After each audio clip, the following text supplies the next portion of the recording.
নমস্কার বন্ধুরা, সাথী কিচেনের আবারও এক নতুন রেসিপিতে আপনাদের সবাইকে স্বাগত জানাই। পটলের একঘেয়েমি রেসিপি না খেয়ে এই রেসিপিটি একবার হলেও ট্রাই করে দেখুন। একবার খেলে বারবার খেতে চাইবেন, এর স্বাদ দেখবেন মুখে লেগে থাকবে। একেবারে ইউনিক একটি রেসিপি আজকে আপনাদের সঙ্গে শেয়ার করব, তাই ভিডিওটা কোথাও স্কিপ না করে শেষ পর্যন্ত দেখে নেওয়ার অনুরোধ থাকলো।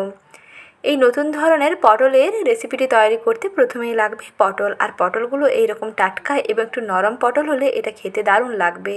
আর এর সঙ্গে নিতে হবে মুসুর ডাল। মসুর ডালের সঙ্গে পটল দিয়ে এত সুন্দর একটি রেসিপি তৈরি করা যায়, না দেখলে কিন্তু ভীষণ আফসোস করবেন। আর বাড়িতে অবশ্যই ঝটপট একবার তৈরি করে ফেলুন, খেলে দেখবেন দারুণ লাগবে। সবাই আপনার প্রশংসা করবে এবং বারবার রিকোয়েস্ট করবে এটা বানিয়ে দেওয়ার জন্য। খুব সহজেই তৈরি করে ফেলতে পারবেন। প্রথমেই দেখুন এখানে নিয়ে নিচ্ছি মসুর ডাল, আর মসুর ডালগুলোকে 2 থেকে 3 বার জল দিয়ে ভালো করে ধুয়ে এর ওপর যে সাদা ঘোলা জলটা থাকে তা ফেলে দেবেন। তারপরে জল দিয়ে ভিজিয়ে রাখবেন কিছুক্ষণ, যাতে এই ডালগুলো খুব সুন্দরভাবে ফুলে যায়। তারপরে অল্প একটু জল দিয়ে কুকারের মধ্যে একটি সিটি দিয়ে সেদ্ধ করে নেবেন। আর এদিকে ডালটা সেদ্ধ করতে বসিয়ে দিচ্ছি, আর ততক্ষণে এদিকে পটলগুলো ছাড়িয়ে নিচ্ছি।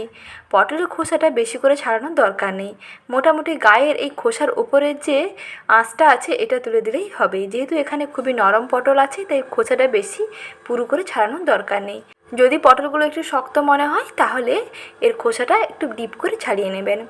আর এই পটলের বীজগুলো কিন্তু এই রেসিপিতে লাগছে না, তাই পটল নরম হোক আর একটু শক্ত হোক মোটামুটি চলবে। যদি নরম পটল হয় তাহলে এরকম খোসার একটু হালকা করে ছাড়াবেন, আর যদি একটু শক্ত পটল হয় তাহলে একটু পুরু করে ছাড়িয়ে নেবেন। দেখুন এই রকম বীজগুলো দেখেই বুঝতে পারছেন যে পটলটা কতটা নরম।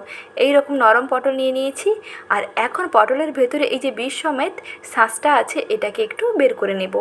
একটি চামচ দিয়ে কাজটা করে নেবেন, দেখবেন খুব সুবিধা হবে, সহজেই ভেতরে শাঁসটা বের করানো যাবে। একটু ভিডিওটার দিকে খেয়াল করুন, তাহলেই বুঝতে পেরে যাবেন। আর পটলের ভেতরের এই যে বীজ সমেত শাঁসগুলো আছে এগুলো কিন্তু ফেলবেন না, এটা দিয়েও দারুণ একটি রেসিপি তৈরি করা হয়। এর সহজ একটি রেসিপি এবং দারুণ লোভনীয় একটি রেসিপি আমি শীঘ্রই আমার চ্যানেলে দিচ্ছি, তাই ভিডিওগুলো কোথাও স্কিপ না করে শেষ পর্যন্ত দেখতে থাকুন। আর ভালো লেগে থাকলে একটি লাইক করুন। দেখুন পটলের এইরকম একটি খোল তৈরি করে নিলাম। পটলের ভেতরে শাঁসটাকে বের করে নিয়ে একটু চামচ দিয়ে এরকম চেঁচে মুছে নিলেই খুব সুন্দরভাবে পটলের একটা খোল রেডি হয়ে যাবে। এইভাবে সমস্ত পটলগুলো খোল তৈরি করে নিচ্ছি। আর পটলের ভেতরে এই বীজগুলো কিছুতেই বন্ধুরা ফেলবেন না, এগুলো দিয়েও দারুণ টেস্টি একটি রেসিপি তৈরি করা হয়। শীঘ্রই আমি আমার চ্যানেলে দিচ্ছি, চোখ রাখুন, দেখতে পেয়ে যাবেন। তারপরে দেখুন এখানে পটলের খোলগুলো রেডি করে নিয়েছি, আর এদিকে ডালটাও সেদ্ধ করা হয়ে গেছে। ডালটা দেখুন কত সুন্দরভাবে সেদ্ধ হয়েছে। আর ডালটা যখন সেদ্ধ করবেন এরকম একটু শুকনো শুকনো করে সেদ্ধ করবেন, বেশি পাতলা হয়ে গেলে কিন্তু ভালো লাগবে না, তাই জল দিয়ে যখন সেদ্ধ করবেন জলটা একটু কম দেবেন। তারপরে কড়াইতে একটুখানি নাড়াচাড়া করে নিলেই দেখবেন এইরকম সুন্দর শুকনো শুকনো হয়ে যাবে। এর সঙ্গে কিছু উপকরণ আমি মিশিয়ে নিচ্ছি। প্রথমেই দিচ্ছি কুচনো কাঁচা পেঁয়াজ, তারপরে দেব 1 টেবিল চামচ বেসন। বেসন দিলে এর বাইন্ডিংটা খুবই সুন্দর হয়, আর ভীষণ টেস্টিও হবে আর মুচমুচে হবে। তার জন্য 1 টেবিল চামচ বেসন দিতে হবে। তারপরে স্বাদ মতো লবণ দিচ্ছি, হলুদ গুঁড়ো এবং শুকনো লাল লঙ্কার গুঁড়ো, আর ভাজা জিরের গুঁড়ো এবং ধনে গুঁড়ো, সমস্ত কিছু দিয়ে ভালো করে মিশিয়ে নেব। এক এক করে সমস্ত উপকরণগুলো মিশিয়ে নিলাম। এখন সব কিছুকে একসঙ্গে ভালো করে মিশিয়ে নেব। আর মেশানোর সময় কোনো রকম জল এখানে দেবেন না, এরকম শুকনো শুকনো করে পুর তৈরি করতে হবে। পারলে এখানে 1 চামচ সর্ষের তেল দিন, কিন্তু জল কিছুতেই দেবেন না। সর্ষের তেল দিয়ে মেখে নেবেন, দেখবেন খুব সুন্দরভাবে বাইন্ডিং হবে।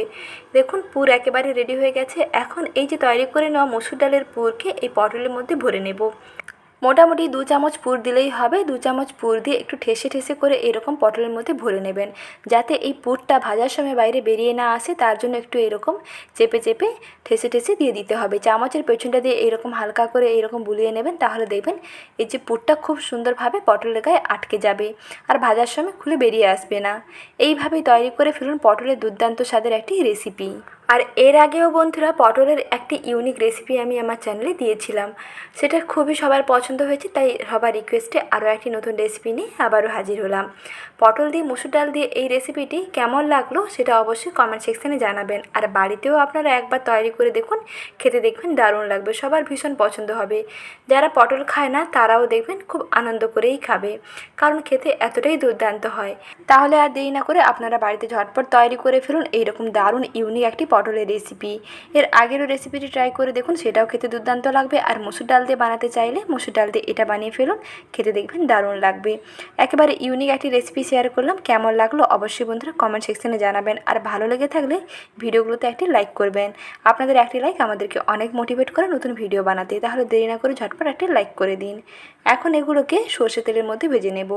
কড়াইতে সর্ষে তেল গরম করতে বসিয়ে দিয়েছি, আর যেই দিকে পুরটা ভরা থাকবে সেই দিকটা এইরকম তেলের উপরে দেবেন, আর বেশ গরম তেলের উপরে ছাড়বেন। তেল যদি গরম না হয়, তাহলে যদি ঠান্ডা তেলের মধ্যে পটলগুলোকে ছেড়ে দেন, তাহলে কিন্তু পুরগুলো বেরিয়ে আসবে, ফেটে চারিদিকে বেরিয়ে যাবে। তাই প্রথমে পটলগুলোকে যখন ভাজবেন, তেলটা কিন্তু খুব ভালো করে গরম করবেন। ঠান্ডা তেলের মধ্যে পটলগুলোকে কিছুতেই দেবেন না, তাহলে কিন্তু পুর ফেটে বেরিয়ে যাবে।